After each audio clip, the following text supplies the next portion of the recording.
Okay, so knowing how horny high school kids get, and honestly just how like competitive we are once we get into the scene of, doing the devil's tango, I don't blame you. So obviously my solution for this back in high school was friends with benefits, and the way this happened was insane. But before we get into that, this video is sponsored by Soul Trees to help save the environment and give back to you guys. Soul Trees are 10,000 unique NFTs on the Solana blockchain, and they partnered with an organization called One Tree Planted that will be planting 10 real trees for every Soul Trees minted and sold. Not only will one of you guys be getting a free $300 and planting 10 trees in the future, you will also unlock different features and rarities with your tree online. You will also be able to see real life information about your trees. And also look how cute these are. Who wouldn't want one? Make sure to join the Soul Trees Discord and follow them on Twitter in order to win a $300 Soul Tree and help save the environment. The links are in the description down below. Oh, and by the way, the more active you are in the Discord, the more $300 giveaways they'll be doing until their official launch on September 21st at 6 p.m. EST. See you guys there. Now back to the video. So this story takes place back in high school. This was my grade 11th year. I wasn't anything special. Like, I was generally just a basic kid, I'm gonna be honest. And at this time, I'm not gonna lie, I did slay a couple women. Like, this was a true fact. I slayed a good amount of women by grade 11. It was fun. I want to say I was at around 30 notches. Now, obviously, my grade 11th year wasn't the best though, because I'm gonna be honest, I was kind of slowing down-ish. Like, I always got tired of trying to meet new girls, and it just got really boring. And at the same time, like, it was just not a thing I wanted to do. But of course, every person has an urge to do something. It's common sense. Either you're addicted to nicotine, getting laid, drugs, everyone's addicted to something. And not saying that I had a devil's tango addiction. Like, that's not the case at all. Let me just make that clear real quick. But it was more in the feeling of, like, how do I explain this? I don't like being alone. And I don't know, I guess, just doing it is, I don't know. I can't really make an excuse for it. Let's be real here, guys. So like I was saying, I was in high school, and I remember I was going into my grade 11 science class. If you guys don't know, I took science because it was like an actual class we had to take just so we can graduate. And I remember as I entered science class, I didn't really have anyone to talk to or kind of hang out with, because I'm gonna be honest, I took biology science while all my actual friends took chemistry, which, don't get me wrong, I guess, science is science, whatever, but obviously, if you guys all know, biology is the easier course compared to chemistry, because I'm gonna be honest, I don't want to go through why, but you guys know. But going on, I remember I walked into that classroom and I ended up seeing this girl sitting down, and this girl was sitting alone. I was guessing she was like a transfer or something. I'm not really sure. She was a really nice girl who was outstanding. She looked great, and I remember I walked up and sat beside her. Apparently this girl was like a new girl, not really like fully new, but like she really didn't have any friends, or she was just really not that social or whatever. And at the same time, I was just being a nice guy, and I didn't have anyone else to really talk to, so I was like, screw it, like, I'll do it, I'll talk to you, whatever. And I sat beside her, and we were just talking about, how like we both enjoy playing video games, and that's really it, to be honest. We didn't have that much in common. And then I got her Snapchat, we were just chilling, and then the science class officially started. So when science class started, I remember the teacher was explaining how, like, these are our partners for the rest of the year. So me and this chick were automatically like partners, and it was kind of funny because me and her were like looking at each other, we're like, okay, like, yeah, we can do this, whatever, hot chick, interesting weird guy, aka me, it works, whatever. And over time, she ended up giving us projects back to back, and science class was like officially like one of my favorite classrooms, because I'm gonna be honest, I feel like everyone gets this jitty feeling when you go to school and you have this crush on someone. It makes you want to go to school even more. Well, in this case for me, it was like this girl was kind of hot, she had a nice rack, so I'm gonna go to school more.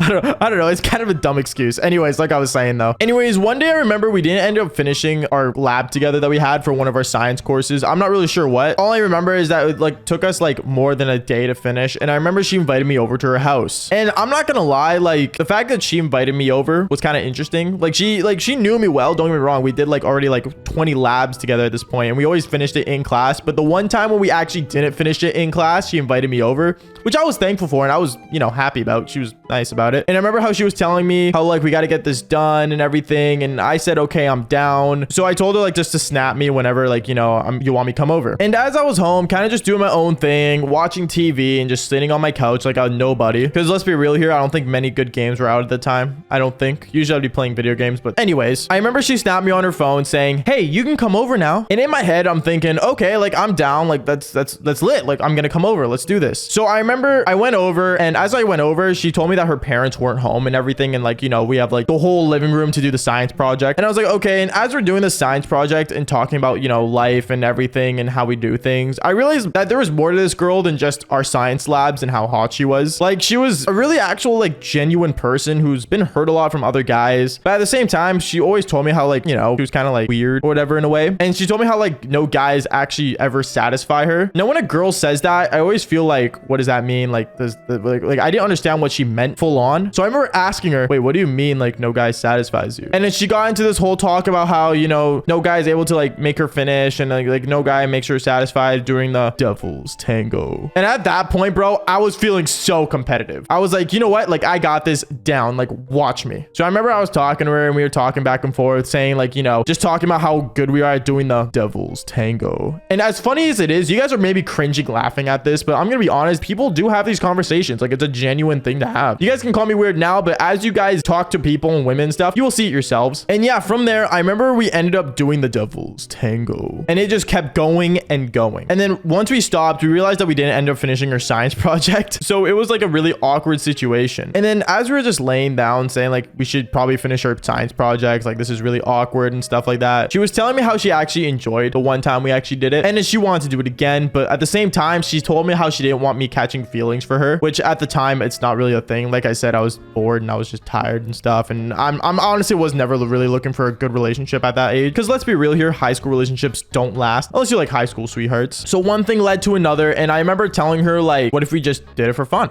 you know, just friends with benefits, it like screw it. She agreed, and she was like 100% down for it, and she's like, that's awesome, like that's a cool idea, which was probably the first time, because most girls aren't into that, but I guess she was. But she told me that she wasn't sure if I was gonna catch feelings or not, and I said I'm willing to make a damn contract about it. And if you guys don't know, contracts are super important in this world. They literally determine what's gonna happen, what has to happen, and make sure that, you know, things go the way it should. So I remember me and her wrote a contract, and there were basically 3 rules. Rule number 1 is whenever one or the other really need to, you know, do the devil's tango, you would only go to that one person, so, you know, you don't catch anything. Second rule was that no feelings can be crossed upon each other, like 0, no feelings whatsoever, zilch, just pure devil's tango. And the final rule, and of course the golden rule, was that if you were about to go into a relationship or you found interest in another person, you would have to cut the contract and finish it, and make sure to inform the other person just in case, which I found totally reasonable. I'm like, yeah, that makes sense, you know, people move on. So I remember we both signed that contract that day in her place, and one thing led to another. We were doing it all the time. This lasted for a couple weeks, I want to say, and then eventually I remember one day she came up to me once the semester was almost over and science was over, and she was telling me how, you know, we did our time and everything, but she was falling interest into another person. Obviously, I'm not gonna lie, it was kind of like a kick in the gut, because, you know, it was awesome doing things with her. But, you know, at the same time, good things do fall apart. And I'm not quoting the John Bellion song, by the way. Anyways, guys, that's basically it for today's video. But like I always say, fall for more embarrassing stories. And I'll see you guys in the next one. Peace.